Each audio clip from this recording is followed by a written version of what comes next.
আল্লাহর নবী সাইয়েদনা দাউদ আলাইহিস সালাম তিনি আকাবা উপসাগরের তীরে বসে ওনার উপর নাজিল হওয়া জাবুর কিতাব তিনি শনিবারে তেলাওয়াত করতেন।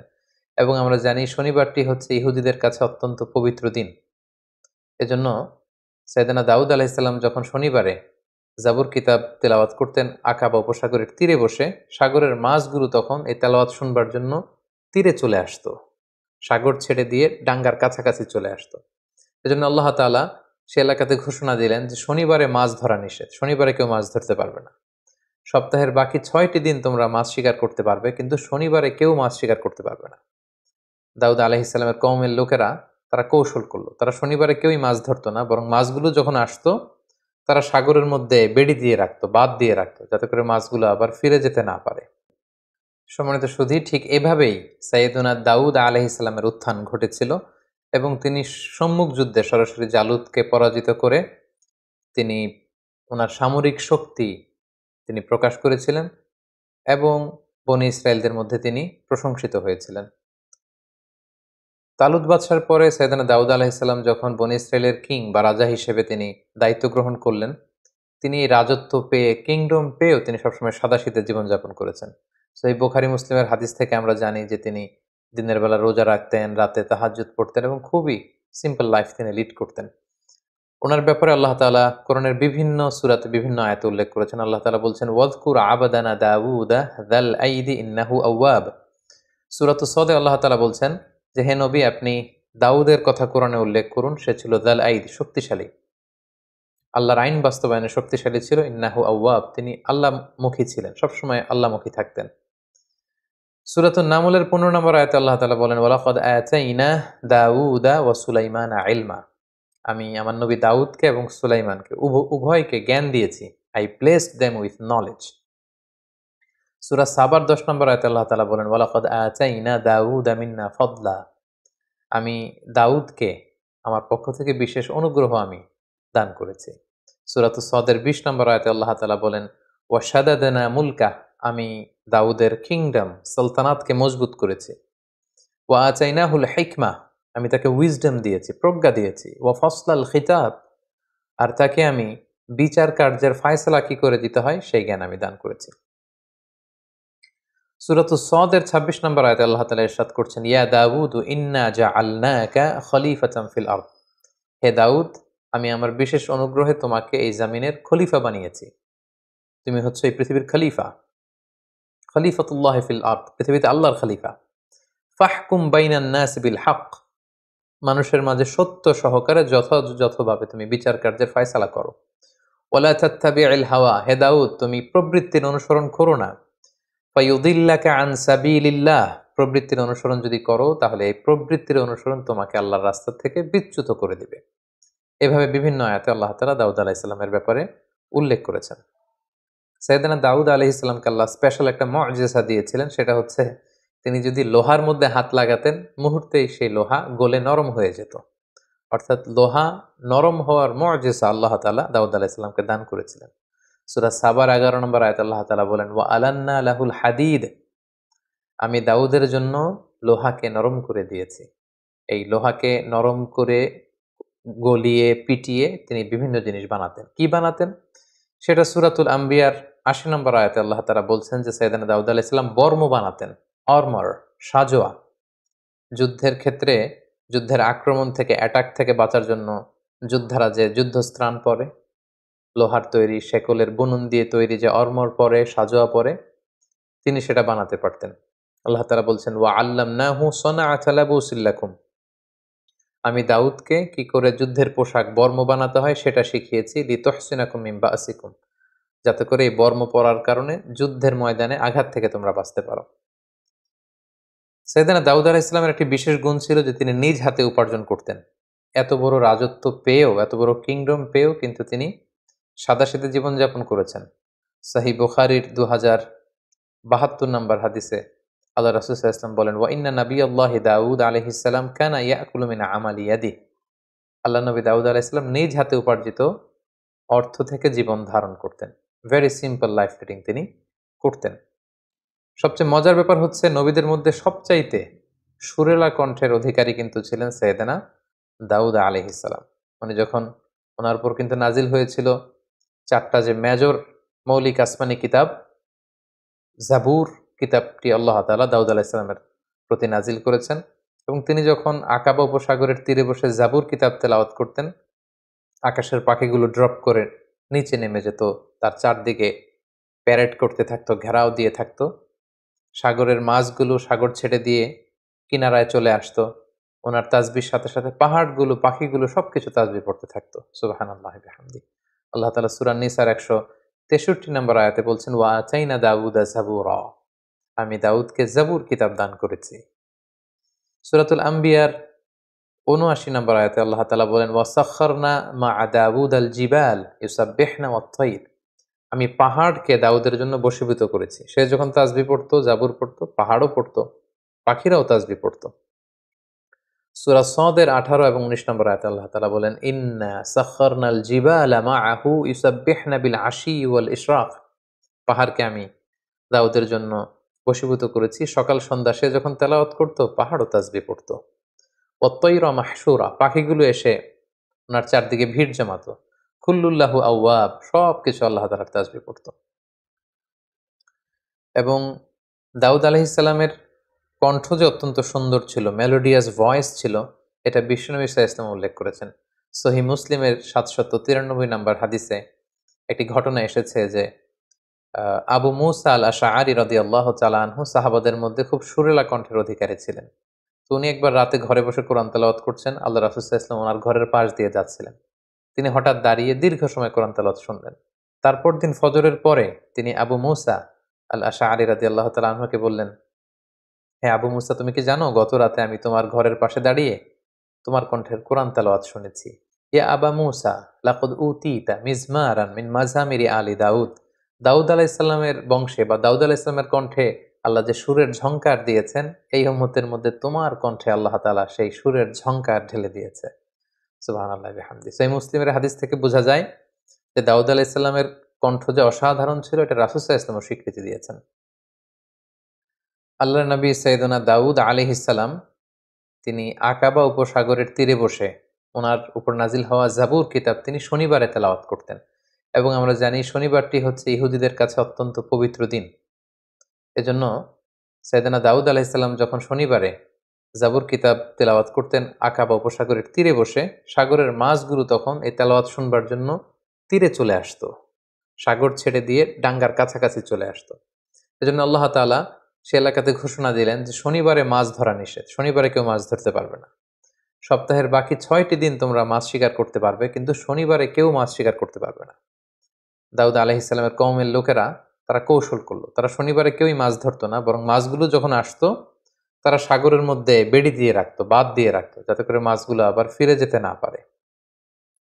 তারা রবিবারে যে সে মাছগুলো ধরতো। সবাই বলতে আরম্ভ করলো, কেন এই মাছগুলো ধরছো?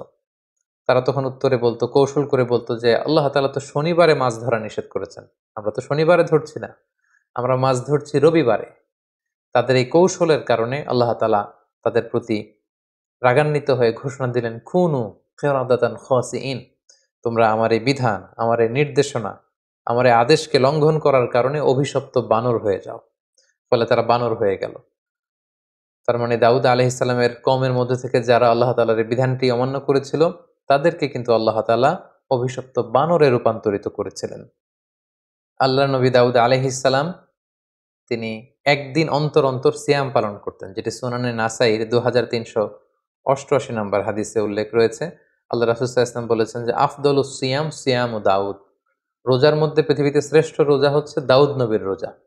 কারণ কানা ইয়াসুমু ইয়াওমান ওয়া ইউফতিরু ইয়াওমান, তিনি একদিন রোজা রাখতেন, তারপর দিন রাখতেন না, এরপরের দিন আবার রাখতেন, তারপরের দিন আবার রাখতেন না। সুবহানাল্লাহ।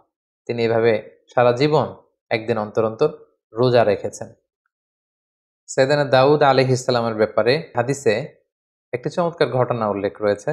সেখানে আমরা জানতে পারি যে সাইয়েদনা আদম আলাইহিস সালাম, আমাদের আদি পিতা, দাউদ আলাইহিস সালামের প্রতি খুশি হয়ে উনি ওনার নিজের জীবনের 40 বছর দাউদ আলাইহিস সালামকে দান করেছিলেন। ঘটনাটি কেমন ছিল? আল্লাহ তাআলা যখন আদম আলাইহিস সালামকে তৈরি করলেন, আদম আলাইহিস সালামের পিঠে আল্লাহ তাআলা মাসেহ করলেন, সেখান থেকে হাজার হাজার লক্ষ লক্ষ মানুষ ছড়িয়ে পড়ল। তখন আদম আলাইহিস সালাম জিজ্ঞেস করলেন, আল্লাহ এরা কারা? আল্লাহ তাআলা বললেন, এরাই হবে তোমার বংশধর পৃথিবীতে। তাদের মধ্য থেকে একজনের চেহারা খুব জ্বলজ্বল করছিল। সাইয়েদনা আদম আলাইহিস সালাম বললেন, আল্লাহ এ কে? আল্লাহ তাআলা বললেন, ইনি হচ্ছে তোমার সন্তান দাউদ। তো আদম আলাইহিস সালাম বললেন, কামা উমরুহ? এই দাউদের বয়স কত? আল্লাহ তাআলা বললেন, সিত্তুনা সানা। এত সুন্দর সন্তান, তার মাত্র ৬০ বছর বয়স। তাকে আমার বয়স থেকে আপনি আরো ৪০ বছর দিয়ে দিন। আল্লাহ তাআলা বললেন, ঠিক আছে আদম, তোমার বয়স থেকে আমি ৪০ বছর দাউদকে দিয়ে দিলাম। সাইয়েদনা দাউদ আলাইহিস সালামের মোট বয়স ছিল ৬০, আদম আলাইহিস সালাম দিলেন ৪০। তিনি পৃথিবীতে ১০০ বছর বেঁচে ছিলেন। তো সাইয়েদনা আদম আলাইহিস সালাম যেহেতু ৪০ বছর তিনি দান করে দিয়েছেন, ওনার যে মৃত্যু নির্ধারিত সময় তার ঠিক ৪০ বছর আগে মালাকুল মাউত, মৃত্যুর ফেরেশতা যাকে আমরা আজরাইল আলাইহিস সালাম বলি, উনি চলে এসেছেন। এসে বললেন যে, হে আদম আলাইহিস সালাম, আপনার মৃত্যুর সময় হয়েছে, আমি আপনার রূহ কবজ করতে এসেছি। আদম আলাইহিস সালাম বললেন, না তো, আল্লাহ তাআলা তো আমাকে বলেছেন যে আমি ১০০০ বছর বেঁচে থাকব। এখনো তো আমার ৪০ বছর বাকি। মালাকুল মাউত বললেন যে, না, ঠিকই আপনার ১০০০ বছর ছিল, কিন্তু আপনি সে রুহের জগতে আপনার সন্তান দাউদকে দেখে এতটাই খুশি হয়েছিলেন, তখন আপনার নিজের হায়াত থেকে, জীবন থেকে আপনি ৪০ বছর দান করে ফেলেছিলেন। আদম আলাইহিস সালাম বললেন, না তো, আমি তো কাউকে দান করিনি। আসলে আদম আলাইহিস সালাম তখন এটা ভুলে গিয়েছেন। তিনি অস্বীকার করলেন। বললেন, না, আমি কাউকে আমার হায়াত থেকে, আমার জীবন থেকে কিছুই দান করিনি। হাদিসে এসেছে যে ফাজাহাদা আদম ফাজাহাদাত যুররিয়াতু। আদম আলাইহিস সালাম তখন অস্বীকার করলেন, ফলে আমরাও অনেক কিছু ভুলে যাই আর অস্বীকার করি। ফানাসিয়াত যুররিয়াতুহু। আদম আলাইহিস সালাম ভুলে গিয়েছেন, আমরাও ভুলে যাই। তিনি অস্বীকার করেছেন, আমরাও মাঝে, মাঝে অস্বীকার করি। তিনি এই জায়গায় ভুল করে ফেলেছেন, খেয়াল রাখতে পারেননি, আমরাও এরকম ভুল করে ফেলি, খেয়াল রাখতে পারিনি। সাইয়েদনা আদম আলাইহিস সালাম কর্তৃক সাইয়েদনা দাউদ আলাইহিস সালামকে এই অতিরিক্ত ৪০ বছর দান করে দেয়া এবং পরবর্তীতে মালাকুল মাউত যখন তিনি এসেছিলেন তার কাছে অস্বীকৃতি জানানো ব্যাপারে যে চমকপ্রদ হাদিসটি, এটি সুনানে তিরমিজির ৩০৮৬ নাম্বার হাদিসে উল্লেখিত হয়েছে। সম্মানিত সুধী, এ পর্যায়ে আমরা সাইয়েদনা দাউদ আলাইহিস সালামের জীবনী থেকে আমাদের জন্য কি কি শিক্ষা রয়েছে, লাইফ লেসন রয়েছে, আমরা সেগুলো নিয়ে আলোচনা করব। প্রথম যে শিক্ষাটা আমরা দাউদ আলাইহিস সালামের জীবনী থেকে পাই সেটা হচ্ছে নবীরা সাহসী হয়, বীর হয়, দে আর ব্রেভ। পৃথিবীর সকল নবীরা সাহসী ছিলেন। এই পৃথিবীতে এমন কোনো নবী খুঁজে পাওয়া যাবে না যিনি ভীরু ছিলেন, পাওয়া যাবে না। বরং পৃথিবীর সকল নবীরাই সাহসী ছিলেন। আমরা যদি আমাদের নবী বিষ্ণু ঈসা ইসলামের ঘটনা দেখি, দেখব যে তিনি সাহসী ছিলেন। মুসা আলাহিসাল্লাম সাহসী ছিলেন। দাউদ আলাহিসাল্লামের যে ঘটনাটা, তিনি কিশোর হয়ে, যুবক হয়েও মুশরিকদের প্রতাপশালী বাদশাহ জালুদকে তিনি পরাজিত করেছেন, নিজে হত্যা করেছেন। সুবহানাল্লাহ বিহামদিহি। সো নবীদের জীবনী থেকে বীরত্বের এই শিক্ষাটা কিন্তু আমরা পাই। দ্বিতীয় যে শিক্ষাটা আমরা পাই সেটা হচ্ছে বিজয়ের জন্য খুব বিশাল সংখ্যক লোকের দরকার নেই। স্বল্প সংখ্যক লোক তাদের ইফোর্ট যদি খুব মন থেকে হয়, তাদের ডেডিকেশনটা যদি ওই রকম হয়, তাহলে স্বল্প সংখ্যক নিবেদিত প্রাণ দিয়েও কিন্তু অনেক বিরাট কাজ করে ফেলা যায়।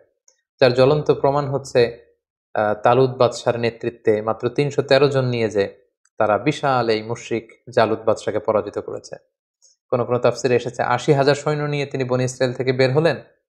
জর্ডান নদী ক্রস করতে করতে সেখানে আরো প্রায় ৭০,০০০ তারা পানি খেয়ে সেখানে পড়ে রইল। এরপরে যারা ছিল তারা বিশাল বাহিনী দেখে ভীরুতার কারণে সামনে এগোতে পারল না। পরবর্তীতে মাত্র ৩১৩ জন নিয়ে তিনি সামনে এগুলেন এবং আল্লাহ তাআলার মেহেরবানিতে তাদের ডেডিকেশনের কারণে, তাদের মনোবলের কারণে কিন্তু আল্লাহ তাআলা তাদেরকে বিজয় এনে দিয়েছেন। এবং খুব সুন্দরভাবে আল্লাহ তাআলা কালামুল্লাহ মাজিদে উল্লেখ করেছেন যে কাম্মিং ফিআতিন কলিলাতিন গলাবাত ফিআতান কাসীরাতান বিইذনিল্লাহ। এই পৃথিবীতে এমন অনেক নজির আছে, অনেক ইতিহাস আছে যে অল্প সংখ্যক লোক বিশাল বাহিনীকে পরাজিত করে বিজয় লাভ করেছে। দরকার শুধু দৃঢ় মনোবলের, দরকার শুধু হিম্মতের। সবসময় ইসলামে একটা জিনিস খেয়াল রাখতে হবে যে সংখ্যা দিয়ে সফলতা নির্ধারিত হয় না, বরং সফলতা নির্ধারিত হয় সিনসিয়ারিটি দিয়ে।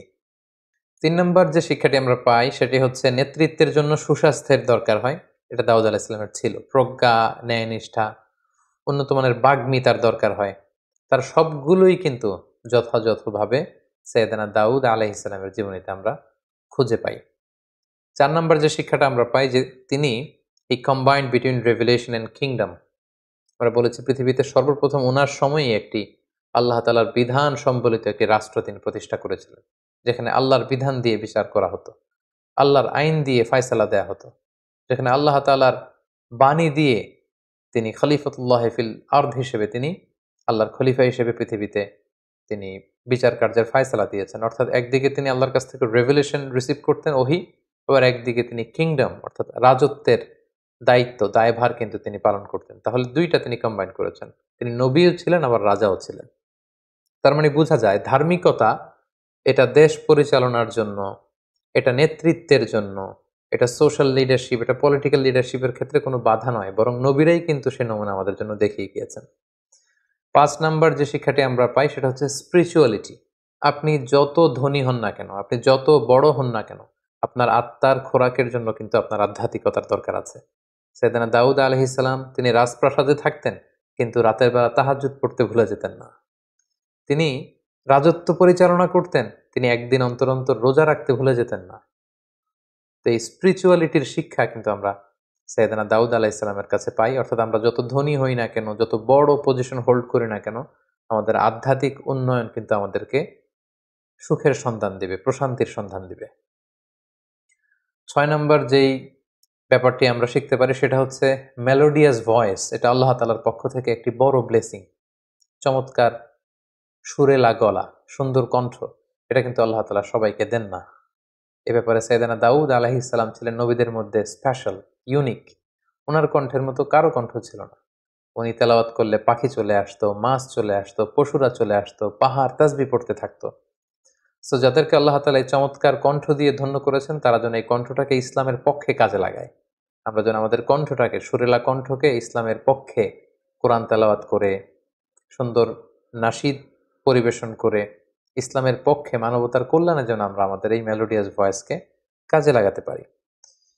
সবশেষে ৭ নম্বর যে শিক্ষাটি আমরা পাই সেটা হচ্ছে নিজ হাতে উপার্জিত অর্থের চেয়ে শ্রেষ্ঠ অর্থ আর হয় না। যেটা সহিহ বুখারীতে আল্লাহ রাসূল সাল্লাল্লাহু আলাইহি ওয়াসাল্লাম বলেছেন, এবং তিনি বলেছেন আল্লাহর নবী দাউদ আলাইহিস সালাম নিজ হাতে উপার্জিত অর্থ তিনি ভক্ষণ করতেন। তিনি নবী হয়েও, তিনি রাজা হয়েও, তিনি এত বিশাল সাম্রাজ্যের প্রতাপশালী একজন অধিপতি হয়েও তিনি নিজ হাতে উপার্জিত অর্থ থেকে জীবন ধারণ করতেন। এটা থেকে প্রমাণিত হয় যে নবীরা হার্ড ওয়ার্কিং ছিলেন। কারণ আল্লাহ রাসূল সাল্লাল্লাহু আলাইহি সাল্লাম ইরশাদ করেছেন, মা বাআসাল্লাহু নাবিয়্যান ইল্লা রাআল গানাম। এই পৃথিবীতে আল্লাহ এমন কোন নবী পাঠাননি যারা ছাগল চড়ায়নি। সো সব নবীরা ওনারা পরিশ্রমী ছিলেন, হার্ড ওয়ার্কিং ছিলেন। পরিশ্রম করলে যে লোনা পানি দেহ থেকে বের হয়, সেই লোনা পানিতে জন্ম নেয় সফলতার বীজ। এটাই হচ্ছে নবীদের পয়গাম, এটাই হচ্ছে নবীদের স্লোগান। তাই পরিশ্রমে লজ্জা নেই, কাজে লজ্জা নেই, লজ্জা হচ্ছে অলসতায়। এই বিষয়গুলো কিন্তু আমরা সাইয়েদনা দাউদ আলাইহিস সালামের জীবনী থেকে শিখতে পারি। আল্লাহ তাআলা আমাদের সবাইকে কথাগুলো বুঝার ও সে অনুযায়ী আমল করবার তৌফিক দান করুক। হাযা মা ইনদি ওয়াল ইলমু ইনদাল্লাহ আলাইহি তাওয়াক্কালতু ওয়া ইলাইহি উনীব। ওয়াসসালামু আলাইকুম ওয়া রাহমাতুল্লাহি ওয়া বারাকাতুহু।